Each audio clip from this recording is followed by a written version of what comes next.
할렐루야. 오늘은 11월 8일 금요일입니다. 오늘도 정시 매일 예배에 함께 하시는 성도님들 한 분 한 분 사랑하고 축복합니다. 다 같이 사도신경으로 우리의 신앙을 고백하며 예배의 자리로 나가겠습니다. 전능하사 천지를 만드신 하나님 아버지를 내가 믿사오며 그 외아들 우리 주 예수 그리스도를 믿사오니 이는 성령으로 잉태하사 동정녀 마리아에게 나시고 본디오 빌라도에게 고난을 받으사 십자가에 못 박혀 죽으시고 장사한 지 사흘 만에 죽은 자 가운데서 다시 살아나시며 하늘에 오르사 전능하신 하나님 우편에 앉아 계시다가 저리로서 산 자와 죽은 자를 심판하러 오시리라. 성령을 믿사오며 거룩한 공예와 성도가 서로 교통하는 것과 죄를 사하여 주시는 것과 몸이 다시 사는 것과 영원히 사는 것을 믿사옵나이다. 아멘. 다 같이 찬송가 348장 마귀들과 싸울지라 우리 함께 찬송하겠습니다.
이 시간에는 우리 수험생과 취업생을 위한 중보 기도의 시간을 갖도록 하겠습니다. 우리 먼저 이번에 또 시험을 보고 또 취업을 앞두고 있는 자녀들의 이름을 우리 한 명 한 명 호명하며 하나님께 올려드리도록 하겠습니다. 고민서, 구자윤, 김선빈, 김성주, 김희성, 서현준, 안유건, 유훈호, 이도윤, 이희찬, 임채연, 장준영, 장진호, 장희원, 최윤하, 최준서, 한희, 한예준, 최아인, 이재연, 이수연, 엄하은, 박미서. 우리 자녀들 기도할 때 세 가지 기도 제목이 있습니다. 수험생, 취업생의 모든 일정 가운데 역사하시는 하나님을 경험하도록, 또 수험생, 취업생의 가정 안에 이 시기를 잘 이겨낼 힘을 얻도록, 또 수험생, 취업생의 성령께 주시는 지혜와 명철로 준비하도록 우리 함께 합심해서 기도하겠습니다. 하나님 아버지 감사합니다.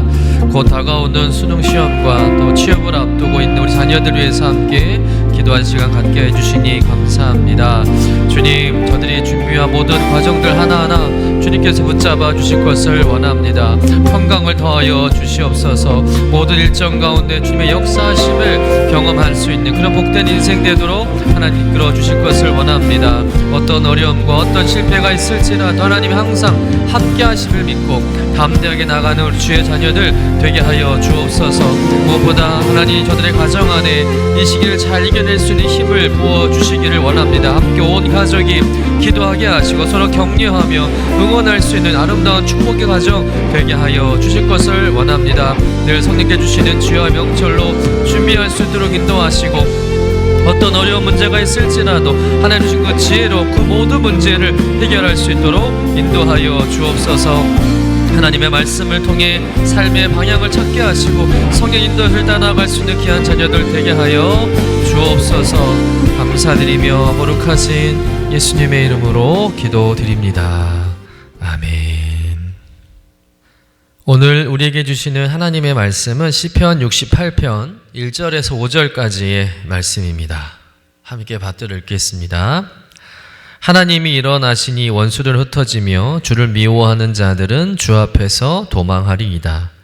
연기가 불려가듯이 그들을 몰아내소서. 불 앞에서 밀이 녹음같이 악인이 하나님 앞에서 망하게 하소서. 의인은 기뻐하여 하나님 앞에서 뛰놀며 기뻐하고 즐거워할지어다. 하나님께 노래하며 그의 이름을 찬양하라.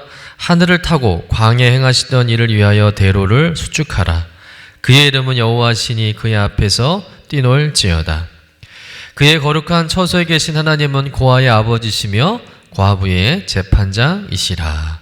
이는 하나님의 말씀입니다. 아멘. 오늘 우리가 묵상하는 시편 68편은 다윗의 시편으로 개선가이자 승전가로 분류할 수가 있습니다. 다시 말해서 전쟁에서 승리하고 돌아오면 하나님께 감사하며 기쁨으로 부르는 군가와 같은 노래라는 것이죠. 우리가 알다시피 다윗의 인생 속에서 많은 전쟁을 치르게 됩니다. 그때마다 다윗은 과거 이스라엘 역사 가운데 함께 하셨던 그 하나님을 기억해내는 것이죠. 출애굽을 할 때 또 가나안 땅을 정복해가는 그런 과정 속에서 수많은 전쟁을 수행했던 자신들의 조상을 떠올리게 됩니다. 조상들은 정말 불리한 상황과 여건 속에서도 수많은 대적들과 목숨을 걸고 싸워야 했습니다. 그런데 놀랍게도 전쟁을 치를 때마다 승리를 했다는 것이죠. 어떻게 승리했을까요? 하나님의 손길이 함께 하셔서 그들의 조상들이 그 전쟁에서 승리할 수 있었다는 겁니다. 그들의 힘과 군사력이 아니라 하나님께서 함께 하심으로 어떤 강한 적과도 싸워서 승리하게 된 줄로 믿습니다. 다윗은 자신의 조상들이 하나님이 함께 하심으로 인해서 대적들과 싸워서 승리한 것처럼 자신에게도 하나님이 함께 하셔서 승리를 주셨음을 감사하면서 가슴 벅찬 감정으로 하나님께 찬양하며 승전가를 부르고 있는 것이죠. 그런데 실제적으로 전투의 경험이 없는 우리에게 이 내용을 어떻게 적용할지가 난감하겠지만 여러분, 다윗이 부르는 이 승전가에서 주를 경외하며 승리하는 인생을 살았던 이 다윗의 깊은 영성을 우리가 발견할 수 있다는 겁니다. 우리가 그 영성을 깨달음으로 우리 역시 인생의 치열한 싸움 속에서 또 영적 싸움 속에서 승리하는 방법을 우리가 배우게 될 줄로 믿습니다.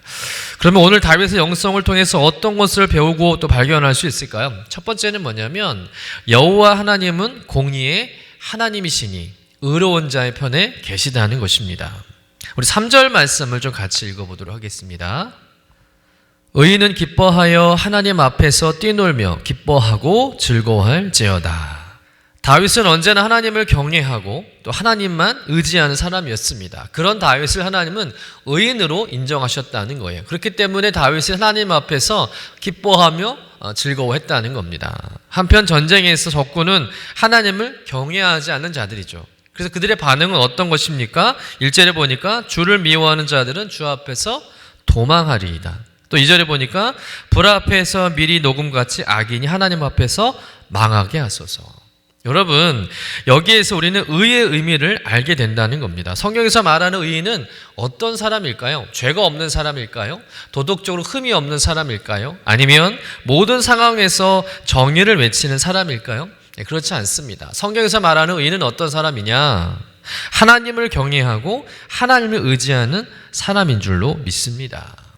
의로움은 단순한 도덕적 완전함을 말하는 것이 아니라 하나님을 온전히 신뢰하며 그분의 뜻을 따르는 겸손한 마음을 뜻하는 줄로 믿습니다. 하나님은 이러한 마음을 가진 자를 의인이라 칭하시고 그들을 보호하시고 그들 편에 서서 싸워주시고 승리하게 하시는 분인 줄로 믿습니다. 여러분, 다윗이 수많은 전쟁에서 승리한 근원은 그가 죄가 없고 흠이 없고 또 불의를 보면 못 참는 성격 때문에 승리한 게 아니라는 거예요. 오히려 다윗은 죄가 많았습니다. 허물이 많았습니다. 그럼에도 그는 승리했다는 거예요. 왜 승리했을까요? 다윗은 전적으로 하나님만 의지하는 사람이었기 때문입니다. 다윗 자신은 부끄럽고 죄 많고 형편없는 인간임을 고백하고 하나님 없이는 싸울 수도 없고 이길 수 없다는 것을 안 거죠. 그래서 늘 다윗은 하나님만 의지하고 하나님만 바라보고 하나님만 붙들었던 것입니다. 하나님은 그런 다윗을 의롭다 칭해 주셨고 언제나 다윗 편에 서 주셔서 다윗으로 하여금 승리하게 하셨음을 믿습니다. 여러분, 의로움은 단순히 좋은 사람이 되는 것을 넘어서 우리 인생의 모든 영역에서 승리하게 하는 강력한 영적 기반이 됨을 믿습니다. 우리가 의를 쫓는 삶을 살아갈 때에 인생의 수많은 싸움에서 승리할 수 있는 지혜와 힘을 얻게 된다는 것이죠. 오늘도 우리 자신의 정직함과 깨끗함과 공로를 드러내는 것이 아니라 오직 하나님만 전적으로 의지하고 하나님의 뜻에 겸손히 순종함으로 인해 의인 편에 계시며 의인을 승리케 하시는 하나님을 만나고 그 하나님을 높이 찬양하는 여러분 되시기를 주님의 이름으로 간절히 축원합니다. 두 번째로 다윗의 형성은 어떤 것일까요? 하나님은 고아의 아버지시며 과부의 재판장이 되신다는 거예요. 우리 5절 말씀을 같이 한번 읽어보겠습니다. 그의 거룩한 처소에 계신 하나님은 고아의 아버지시며 과부의 재판장이시라. 이 말씀에서 다윗은 하나님은 어떤 분이라고 고백하고 있습니까? 고아의 아버지시며 과부의 재판장이시다. 다시 말해서 의지할 데 없는 고아를 돌보시는 그런 아버지 같은 분으로, 또한 남편이 없기 때문에 억울한 일을 당하여도 하소연할 데 없는 과부의 그 억울함을 풀어주는 올바른 재판장 같은 분이라고 이야기하고 있는 것이죠. 여러분, 하나님은 이처럼 억울하고 연약한 자들을 돌보시고 또 보호하시고 그들에게 승리를 주시는 분인 줄로 믿습니다. 성경 곳곳에서 하나님은 억울한 자와 가난한 자의 편에 서서 그들의 신원을 들어주신 분으로 소개하고 있다는 것이죠. 사람들로부터 소외당하고 외면당하는 자, 자신의 힘으로는 도저히 살 수 없는 그런 연약한 자들을 하나님은 결코 잊지 않으신다는 것이죠. 예수님 또한 이 땅에 오셔서 억울하고 연약한 자들을 찾아가시며 그들의 고통과 함께 하셨음을 믿습니다. 병자와 고아와 과부와 소외받는 자들에게 주님께서 먼저 손 내미시고 그들에게 구원과 위로와 새 생명을 주셨는 줄로 믿습니다. 예수님께서 친히 보여주신 이러한 사랑과 돌보심은 하나님이 어떤 분인지를 구체적으로 또 분명히 드러내주고 있다는 것이죠. 여러분, 다윗이 고백한 것처럼 하나님이 연약한 자를 통해서 하나님 자신의 그 능력을 나타내시고 또 억울함 속에 있는 자들에게 참된 회복과 위로와 승리를 주시는 분임을 믿으시길 간절히 축원합니다. 성도 여러분, 우리가 광야 같은 인생길에서 또 치열한 인생의 싸움에서 영적 싸움에서 어떻게 승리할 수 있을까? 첫 번째는 하나님을 경외하는 의인이 되어야 한다는 거예요. 두 번째는 연약한 자를 도우시고 고난 중에 있는 억울한 자들을 돌보시는 하나님을 의지하는 성도가 되는 것입니다. 그래서 다윗처럼 영광의 승전가를 부르며 세상에 하나님의 위대하심을 드러내는 저 여러분 되시기를 주님의 이름으로 간절히 축원합니다. 기도하겠습니다.